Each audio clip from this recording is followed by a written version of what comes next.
આંત્રોલીવાસના એક યુવકના અકસ્માતની ઘટના સામે આવી। વાત કરીએ તો તાલોદ તાલુકાના આંત્રોલી ધોલજીવાસના એક 25 વર્ષીય યુવકને કોઈ અજાણ્યા વાહન ચાલકે ટક્કર મારતા યુવકને ગંભીર ઇજા પહોંચતા યુવકનું ઘટના સ્થળે કમકમાટી ભર્યું મોત નીપજ્યું।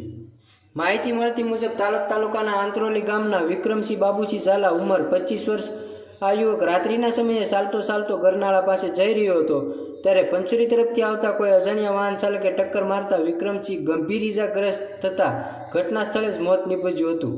જ્યારે વહેલી સવારે વિક્રમજીની લાશને જોતા લોકોના ટોળા એકઠા થયા। અકસ્માતની જાણ તેમના પરિવારને કરતા તાત્કાલિક તેમના ભાઈ અને કુટુંબજનો ઘટના સ્થળે પહોંચી આવ્યા।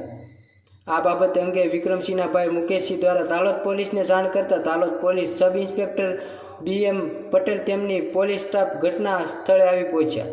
આ ઘટનાની તપાસ કરી તાલોદ પોલીસે અજાણ્યા વાહન ચાલક વિરુદ્ધ ગુનો નોંધી આગળની તપાસ Talod police sub inspector BM Patel હાથ ધરી અજાણ્યા વાહન ચાલકને પકડવા ચક્ર ગતિમાન કર્યા। Reporter Dilip Parmar, Talod, Sabarkantha, daily Sandesh TV news.